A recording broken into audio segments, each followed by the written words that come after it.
ये हैंडीक्राफ्ट, ये इतना फेमस वर्ल्ड का हैंडीक्राफ्ट भारत का अंग्रेजों ने बर्बाद कर दिया। उन्होंने भारत की हैंडीक्राफ्ट इंडस्ट्री, जो कि एकमात्र इंडस्ट्री भारत की थी, उसको बहुत सिस्टमैटिक तरीके से बर्बाद किया। तो इस वीडियो में हम जानेंगे कि on the eve of independence जो हमारा चैप्टर है, उसमें इंडस्ट्रियल सेक्टर कैसा था भारत का, उसकी हम चर्चा करेंगे इस वीडियो में। तो भाई सबसे पहले अगर हम बात करें तो इंडस्ट्री बहुत खास भारत में थी नहीं।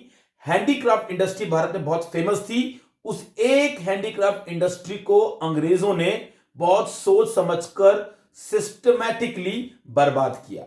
तो जो पहला पॉइंट है इसका, वो है डी इंडस्ट्रियलाइजेशन, यानी कि हम कह सकते हैं decline of handicraft industry. Bharat की हैंडीक्राफ्ट इंडस्ट्री को बर्बाद करने के लिए अंग्रेजों ने कुछ ऐसे कानून बनाए जो भारत के लिए सही नहीं थे, जैसे डिस्क्रिमिनेटरी टैरिफ पॉलिसी। अभी पॉलिसी क्या थी? इस पॉलिसी के अंदर अंग्रेजों ने बड़ी चालाकी से यह किया कि उन्होंने टैक्स फ्री कर दिया इंडिया का रॉ मटेरियल जो इंडिया एक्सपोर्ट करेगा। यानी कि इंडिया अगर रॉ मटेरियल को एक्सपोर्ट करता है विदेशों को, तो वो टैक्स फ्री है। आराम से इंडिया का रॉ मटेरियल बिना किसी टैक्स के विदेश चला जाएगा। लेकिन अगर इंडिया इंपोर्ट करता है फिनिश गुड्स, वो भी उन्होंने टैक्स फ्री किया कि भैया इंडिया वालों खूब इंपोर्ट करो, आपको ब्रिटेन के बने फिनिश गुड्स चाहिए, खूब इंपोर्ट करो, कोई टैक्स नहीं है। दोनों टैक्स फ्री कर दिए। लेकिन अगर इंडिया हैंडीक्राफ्ट को एक्सपोर्ट करेगा, उस पे उन्होंने हाई टैक्स लगाया। हाई टैक्स लगाया हैंडीक्राफ्ट पर, हैंडीक्राफ्ट पे लगाया हाई टैक्स। सिंपल सी बात है, बस बार बार क्यों बोलना। तो ये वाला पॉइंट है इसका। दूसरा पॉइंट है इसका lack of capital good industry. तो भैया कैपिटल गुड इंडस्ट्री बहुत जरूरी होती है किसी भी देश के लिए। अच्छा, कैपिटल गुड कौन से होते हैं? मशीन्स होती हैं कैपिटल गुड। और कैपिटल गुड इंडस्ट्री कौन सी होती है? वो इंडस्ट्री जो मशीन को बनाए। मैं आपको इसका एक एग्जांपल देता हूं। ये देखिए, ये है एक मशीन, इससे बनते हैं कपड़े। लेकिन ये जो मशीन है, ये जो सिलाई मशीन है, इसको बनाने के लिए भी मशीन की जरूरत पड़ती है। उसे बोलते हैं कैपिटल गुड इंडस्ट्री। यानी कि मशीन को बनाने के लिए मशीन की जरूरत पड़ेगी, उसे कैपिटल गुड इंडस्ट्री बोलते हैं। और वो इंडस्ट्री किसी भी देश के लिए बहुत जरूरी है, बहुत जरूरी है वो इंडस्ट्री। क्योंकि अगर वो इंडस्ट्री नहीं होगी तो मशीन नहीं बनेगी, और मशीन नहीं बनेगी तो कंज्यूमर गुड्स नहीं बनेगी। तो कैपिटल गुड इंडस्ट्री बहुत जरूरी है। उस वक्त बहुत अभाव था, अंग्रेजों ने भारत में कैपिटल गुड इंडस्ट्री बिल्कुल भी नहीं बनाई। कैपिटल गुड इंडस्ट्री भारत में बनी ही नहीं। ठीक है भाई। उसके बाद है तीसरा पॉइंट है इसका लिमिटेड रोल ऑफ ब्रिटिशर्स, मतलब limited role of Britishers in industry. भाई इंडस्ट्री को डेवलप करने के लिए ब्रिटिशर्स ने कुछ भी नहीं किया। कुछ थोड़े से पॉइंट ऐसे हैं जहां पे उन्होंने काम किया, जैसे उन्होंने रेलवे बनाई अपने फायदे के लिए, आप जानते ही हैं। पोर्ट बनाए, सी पोर्ट, जहां से उनका माल चला जाएगा, सी पोर्ट बनाए। कम्युनिकेशन में काम किया उन्होंने, डाक विभाग वगैरह, ये टेलीग्राम वगैरह बनाए। इन सब पे उन्होंने काम किया, लेकिन वो लिमिटेड सेक्टर तक ही उन्होंने अपनी इन्वेस्टमेंट की। भारत को पूरी तरीके से डेवलप करने का काम उन्होंने नहीं किया। तो ये पॉइंट बनते हैं इंडस्ट्रियल सेक्टर के। अच्छा, इसमें एक पॉइंट और बन जाता है इसमें, वो है ब्लीक ग्रोथ ऑफ, ब्लीक मतलब बहुत कम, notional, bleak growth of modern industry. यानी कि मॉडर्न इंडस्ट्री उस वक्त बहुत कम थी भारत में। मॉडर्न इंडस्ट्री जो है उस वक्त काफी कम थी। अगर इसमें हम चर्चा करें तो भाई कुछ एक मॉडर्न इंडस्ट्री थी, जैसे टाटा वालों ने, टिस्को, 1907 में TISCO, Tata iron and steel company Bharat में फंक्शन कर रही थी, पर वो टाटा वालों ने खुद ही बनाई थी, उसमें अंग्रेजों का कोई खास योगदान था नहीं। इसके अलावा कॉटन टेक्सटाइल मिल्स चलती थी वेस्टर्न इंडिया में, स्पेशली महाराष्ट्र और गुजरात में, और वो डोमिनेटेड थी इंडियंस के द्वारा। और जूट मिल्स जो थी डोमिनेटेड बाय फॉरेनर्स, वो बंगाल में चलती थी। इसके अलावा सेकेंड वर्ल्ड वॉर के बाद कुछ थोड़ी बहुत इंडस्ट्री, जैसे sugar industry, paper industry, cement industry Bharat में डेवलप हुई। पर कुल मिला के जो मॉडर्न इंडस्ट्री थी, उनका जो ग्रोथ थी वो कम थी। ब्लीक ग्रोथ इसको बोलते हैं, वो ग्रोथ कम थी। ठीक है भाई। चलिए जी, ये सब बात हुई, हमने ये सब बातें कर ली हमने इंडस्ट्रियल सेक्टर के बारे में। अब हम बात करेंगे फॉरेन ट्रेड, यानी कि अंग्रेज जब भारत में थे तो फॉरेन ट्रेड कैसा था, उन्होंने भारत के फॉरेन ट्रेड के लिए क्या किया, उसके बारे में चर्चा करेंगे। तो भाई इसमें सबसे पहले मैं आपको बता दूं कि रोमन्स, जो रोम के लोग थे, वो कहते थे इंडिया को, वो कहते थे the sink of world's bullion, यानी कि भारत का फॉरेन ट्रेड इतना जबरदस्त था कि दुनिया भर का सोना, बुलियन, भारत के अंदर आता था। मतलब भारत इतना एक्सपोर्ट करता था कि पूरा दुनिया का सोना भारत के अंदर आता था, ऐसा रोमन्स लोग कहते थे भारत के बारे में। लेकिन जब अंग्रेज आए तो भैया बात कहानी दूसरी होगी। उन्होंने भारत के फॉरेन ट्रेड को बर्बाद किया। मतलब उन्होंने कहा भारत के फॉरेन ट्रेड को टिकने नहीं देंगे, चलने नहीं देंगे भारत के फॉरेन ट्रेड को।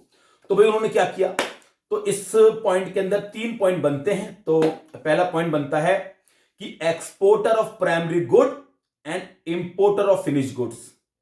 मतलब आप इसको समझिए कि जो भारत था वो प्राइमरी गुड को एक्सपोर्ट करता था। प्राइमरी गुड का मतलब क्या हो गया, रॉ मटेरियल, जैसे जूट, कॉटन, शुगर, ये रॉ मटेरियल हैं। इनको भारत क्या करता था, एक्सपोर्ट करता था। और इंपोर्ट क्या करता था, फिनिश गुड्स, मतलब बने हुए गुड्स, फिनिश गुड्स जो हैं भारत इंपोर्ट करता था। जाहिर सी बात है ये कोई अच्छी स्थिति थी नहीं कि जो देश रॉ मटेरियल एक्सपोर्ट कर रहा है वो एक खराब देश माना जाता है, और फिनिश गुड्स इंपोर्ट कर रहा है खराब देश माना जाता है। कि भाई आप फिनिश गुड्स अपने देश में नहीं बना रहे हो, बाहर से आप इंपोर्ट कर रहे हो फिनिश गुड्स को, तो वो देश अच्छा नहीं माना जाता। लेकिन ये स्थिति थी, अंग्रेजों ने भारत को ऐसा ही बना के छोड़ दिया कि भैया जिंदगी भर तुम जो है प्राइमरी गुड को, यानी कि रॉ मटेरियल को एक्सपोर्ट करते रहो, ऐसा उन्होंने किया। अच्छा, जो दूसरा पॉइंट है इसका वो बनता है monopoly control on India's foreign trade.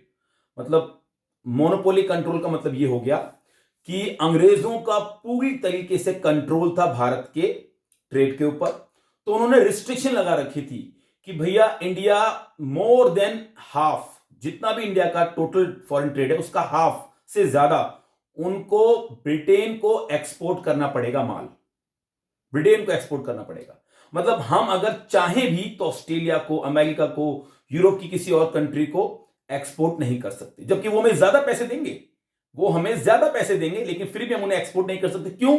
अंग्रेज भारत पे राज कर रहे हैं, उन्होंने कानून ऐसा बना रखा है कि मोर देन हाफ से ज्यादा हमें क्या करना पड़ेगा, ब्रिटेन को ही एक्सपोर्ट करना पड़ेगा। और उसके बाद जो बच गया है वो हमें करना पड़ेगा, ब्रिटेन कहेगा उन देशों को, जैसे चाइना, श्रीलंका और पर्शिया यानी कि ईरान, इनको हम एक्सपोर्ट करेंगे।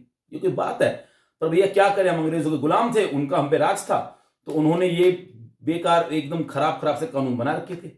इसके अलावा उस वक्त जो है ओपनिंग ऑफ स्वेज कैनाल, भाई 1869 में स्वेज कैनाल बन गई थी, और स्वेज कैनाल बनने के बाद डायरेक्ट रूट इंडिया और ब्रिटेन के बीच में डायरेक्ट रूट एक बन गया था। तो उनको बहुत मौका मिला भारत को एक्सप्लॉइट करने का, रॉ मटेरियल लेके जाते थे। स्वेज कैनाल के बारे में हम थोड़ी देर बाद फिर से विस्तार में चर्चा करेंगे। तो ये 2 पॉइंट हो गए। तीसरा जो पॉइंट है वो है ड्रेन ऑफ वेल्थ, या इसको कह सकते हैं, एक नाम इसका और चलता है, surplus trade but only to benefit Britishers. इसका क्या मतलब है भाई? इसका मतलब यह है कि भारत के को सरप्लस ट्रेड मिलता था। सरप्लस ट्रेड का मतलब यह हो गया कि यस, ये बात सही है कि हम प्राइमरी गुड को, रॉ मटेरियल को एक्सपोर्ट करते थे, फिनिश गुड्स इंपोर्ट करते थे, लेकिन फिर भी हम इतना ज्यादा गुड एक्सपोर्ट करते थे, प्राइमरी गुड, कि हमें सरप्लस होता था। भारत सरप्लस था, मतलब रेवेन्यू ज्यादा जनरेट होता था, भारत का खर्चा कम होता था। यह स्थिति थी, अच्छी बात थी। लेकिन इस पैसे का इस्तेमाल कैसे होना चाहिए था? इस पैसे का इस्तेमाल होना चाहिए था भारत के डेवलपमेंट के लिए। अंग्रेजों को भारत की शिक्षा व्यवस्था के लिए, स्वास्थ्य के लिए हॉस्पिटल खोलने चाहिए थे, हेल्थ सेक्टर पे खर्चा करना चाहिए था, एजुकेशन सेक्टर पे खर्चा करना, लेकिन नहीं भाई, उन्होंने नहीं किया। उन्होंने सारा पैसा बहा दिया, बर्बाद कर दिया। इसलिए इस पॉइंट का नाम है ड्रेन ऑफ वेल्थ। वेल्थ को ड्रेन, नाली में बहा दिया। कहां पैसा खर्च किया उन्होंने? भाई उन्होंने ऑफिस सेटअप लगाए। ऑफिस सेटअप का मतलब ये कि खामखा जहां भी जा रहे हैं वहां पे अपना ऑफिस सेटअप लगा रहे हैं, अपना ऑफिस क्रिएट कर रहे हैं, वहां पैसा लगा दिया। वॉर में खामखा इंडिया को घींच रहे हैं, वर्ल्ड वॉर में। इंडिया नहीं जाना चाहता लेकिन खींच रहे हैं इंडिया को वर्ल्ड वॉर में। पैसा किसका लग रहा है? इंडिया का लग रहा है। वॉर में पैसा लगा दिया उन्होंने। इसके अलावा इंपोर्ट ऑफ इनविजिबल आइटम, मतलब सर्विसेज, मतलब अगर वो आर्किटेक्चर बना रहे हैं तो ऑस्ट्रेलिया से, अमेरिका से जो है बंदों को बुला रहे हैं, आर्किटेक्चर को बुला रहे हैं कि ये करो वो करो, सर्विस, मतलब बिना बात, कोई खामखा, कोई लॉजिक नहीं बनता इसका। लेकिन भारत के पैसे को ऐसे ही import of invisible item, services पे खर्च कर दिया। भारत के पैसे की बर्बादी अंग्रेजों ने इस तरीके से कर दी, वो पैसा जो भारत के काम आ सकता था। चलिए अब थोड़ा सेपरेटली एक स्वेज कैनाल के बारे में और चर्चा कर लेते हैं। तो भाई देखो, स्वेज कैनाल के बारे में यह है कि स्वेज कैनाल बहुत एक रेवोल्यूशनरी कदम, आज के जमाने में बहुत यूज होती है। उस जमाने में वो एक डायरेक्ट रूट क्रिएट हुआ इंडिया और ब्रिटेन के बीच में, डायरेक्ट रूट क्रिएट हुआ। आप फोटो में भी देख सकते हैं कि पहले ब्रिटेन को जो है पूरा अफ्रीका महाद्वीप का चक्कर लगा के जाना पड़ता था ब्रिटेन, लेकिन अब इजिप्ट के रास्ते से, मतलब स्वेज कैनाल इजिप्ट में वो बनी है, तो इजिप्ट ज्यादा इंपॉर्टेंट देश है वहां पे। इजिप्ट के रास्ते वो जो है माल पहुंचाएंगे, कहां पे, इंग्लैंड पहुंचाएंगे। तो इसे स्वेज कैनाल जो एक आर्टिफिशियल वाटरवे था, इसके फायदे बहुत हुए। दो बड़े फायदे हुए इसके। एक तो ट्रांसपोर्टेशन कॉस्ट कम हो गई, भाई पहले पूरा अफ्रीका का चक्कर लगा के जाना पड़ रहा, तो ट्रांसपोर्टेशन कॉस्ट बहुत लग रही है। एक समय, टाइम बहुत बचा, टाइम पहले बहुत लगता था, अब टाइम लग रहा है कम। तो ये दो बड़े फायदे हुए किसके, इसके स्वेज कैनाल के। तो स्वेज कैनाल आज बहुत काम आती है। स्वेज कैनाल पूरी दुनिया जो है स्वेज कैनाल का इस्तेमाल करती है। तो स्वेज कैनाल एक तरीके से मतलब भारत के एक्सप्लोइटेशन में उसने एक भूमिका निभाई है, स्वेज कैनाल है। तो ये स्वेज कैनाल के बारे में 1869 में बनी थी, ओपन हुई थी, मैंने बता दिया 1869। चलिए ठीक है, तो यहां पे हमारा फॉरेन ट्रेड भी हुआ। अब हम डेमोग्राफिक कंडीशन के बारे में चर्चा करते हैं। तो सबसे पहले जानते हैं डेमोग्राफिक कंडीशन होती क्या है। तो भाई डेमोग्राफिक कंडीशन का मतलब यह है कि जनता के बारे में, कि जनता के हालात बताओ, जनता के हालात कैसे थे उस वक्त, इसके बारे में बताओ। मैं चश्मा लगा लेता हूं। जनता के हालात के बारे में हम बात करेंगे। तो डेमोग्राफिक कंडीशन में भैया दो बातें बहुत इंपॉर्टेंट है। एक तो है फर्स्ट ऑफिशियल सेंसस। तो जो पहली ऑफिशियल सेंसस थी भारत में, वो अंग्रेजों ने ही कराई थी, 1881 में कराई थी ऑफिशियल सेंसस, जनगणना बोलते हैं। और तब से लेके हर 10 साल में जनगणना भारत की हो रही है। तो अंग्रेजों ने भारत में ऑफिशियल सेंसस कराई थी। उसके बाद एक पॉइंट इसमें और आता है, वो आता है ईयर ऑफ ग्रेट डिवाइड, 1921। उसको ईयर ऑफ ग्रेट डिवाइड बोलते हैं। क्यों बोलते हैं? क्योंकि 1921 से पहले जो भारत की जनसंख्या थी वो फ्लक्चुएशन कर रही थी, कभी ऊपर कभी नीचे, कभी ऊपर कभी नीचे, कभी बढ़ रही है कभी घट रही है, कभी, मतलब फ्लक्चुएशन चल रहा था 1921 तक। लेकिन 1921 के बाद जो भारत की जो पॉपुलेशन है वो लगातार बढ़ रही है, बढ़ रही है, बढ़ रही है, बढ़ रही है, लगातार, कभी कमी नहीं हुई है, लगातार बढ़ रही है, बढ़ रही है, बढ़ रही है, बढ़ रही है, बढ़ रही है, आज तक बढ़ रही है। आप देखती हैं बहुत जबरदस्त पॉपुलेशन। और कुछ रिपोर्ट्स तो ये कह रही हैं कि हम चाइना को पीछे छोड़ चुके हैं। ऑफिशियल रिपोर्ट नहीं है, लेकिन बहुत जल्द चाइना पीछे छूट जाएगा, पॉपुलेशन में इंडिया आगे हो जाएगा। तो ये 1921 के बाद से लगातार पॉपुलेशन तेजी से आगे बढ़ रही है। तो कह सकते हैं इसको, मतलब इसको इस तरीके से कहते हैं कि 1921 से पहले भारत डेमोग्राफिक ट्रांजिशन की फर्स्ट स्टेज में था, और 1921 के बाद भारत डेमोग्राफिक ट्रांजिशन की सेकंड फेज में आ गया था। ये हुआ। चलिए अब बात करते हैं कि क्या अंग्रेजों ने भारत की जनता की डेवलपमेंट के लिए कुछ किया? बिल्कुल नहीं। उनका मोटिव ही नहीं था भाई, वो ये करने थोड़ी आए थे, वो तो भारत को बर्बाद करने आए थे। तो भाई उन्होंने किया क्या? तो इसमें कुछ पॉइंट्स बहुत इंपॉर्टेंट, जैसे पहला इसमें पॉइंट बनता है हाई बर्थ रेट और हाई डेथ रेट। यानी कि अंग्रेजों के शासनकाल में भारत में बर्थ रेट बहुत हाई थी। भाई बर्थ रेट क्या होती है? बर्थ रेट होती है कि भाई पर 1000 पर ईयर के हिसाब से देखें तो कितने लोग मतलब पैदा होते थे बर्थ रेट में।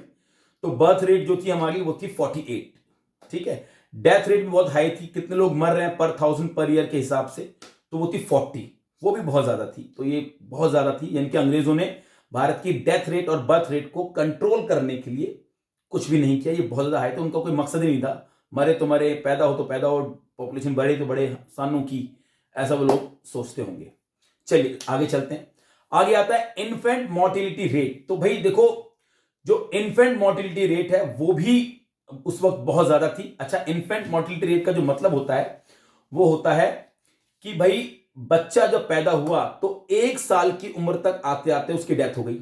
ये भी पर 1000 के हिसाब से और पर ईयर के हिसाब से देखा जाता है। तो उस वक्त 218 बच्चे मर जाते थे 1 साल की उम्र तक आते आते, पर 1000 के हिसाब से। और अंग्रेजों ने कुछ नहीं किया इसके लिए, कोई हॉस्पिटल्स नहीं, कोई कुछ नहीं, है ना, बच्चों की नर्सरी के लिए कोई इंतजाम नहीं। आज ये संख्या बहुत कम है, आज 32-33 बोलते हैं, 33 बोलते हैं पर 1000 के हिसाब से। तो हमने काफी प्रोग्रेस की है आफ्टर इंडिपेंडेंस इस मामले में, ठीक है। आगे अगर लिटरेसी रेट की बात करें तो लिटरेसी रेट उस वक्त जो था वो ओवरऑल 16% था, और उसमें से जो वुमेन की लिटरेसी थी वो 7% थी। साफ साफ ये इंडिकेशन है कि अंग्रेजों ने भारत की एजुकेशन के लिए कोई काम नहीं किया। एजुकेशन भारत की बहुत खराब थी, अंग्रेजों ने उसके लिए कुछ नहीं किया। वो चाहते थे कि भारत के लोग अनपढ़ रहें, अनपढ़ रहेंगे तो उनको अधिकारों के लेके कुछ जागरूकता नहीं आएगी, ऑफकोर्स वो ऐसा चाहेंगे ही। तो उन्होंने भारत को एजुकेट करने के लिए कुछ नहीं किया। और ये जो पॉइंट है लिटरेसी रेट, ये साफ साफ दिखाता है जेंडर बायस को, कि जेंडर बायस उस वक्त कितना ज्यादा था, आज भी है जेंडर बायस, उस वक्त भी था जेंडर बायस, आज हालांकि बहुत कम है आज जेंडर बायस। चलिए जी आगे चलते हैं। अगला पॉइंट है लाइफ एक्सपेक्टेंसी को लेके। तो भाई लाइफ एक्सपेक्टेंसी की बात करें तो इसका मतलब होता है कि एक एवरेज इंसान कितनी लाइफ जीता है वो। तो भाई आपको जान के हैरानी होगी कि अंग्रेजों के शासनकाल में जो भारतीय की जो औसत भारतीय, जो एवरेज भारतीय थे, उनकी जो औसत आयु थी, एज थी, वो 44 ईयर्स थी। यस 44 ईयर्स बहुत कम है, 44 साल जीते थे भारत के लोग उस वक्त, ऐसा अंग्रेज बताते हैं भाई। लेकिन हमारा जो एक्सपीरियंस है वो थोड़ा डिफरेंट है। हमने सुना है कि पुराने लोग बहुत ज्यादा जीते थे, 100 साल 110 साल जीते थे। कई लोग ऐसे होंगे जिनकी नानियां, जो दादियां या दादा बाबा जो है 100 साल के आसपास हो रहे होंगे, तो एक्सपीरियंस तो कुछ अलग कहता है। लेकिन अंग्रेजों के हिसाब से 44 साल तक जीते थे। और इसमें उनका ये लॉजिक है कि भैया उस वक्त बहुत ज्यादा फेमाइंस आते थे, बहुत ज्यादा बीमारियां चलती थी, तो पूरे गांव के गांव तबाह हो जाते थे। तो जो एवरेज निकाला है वो उन्होंने 44 ईयर्स निकाल के दिया है।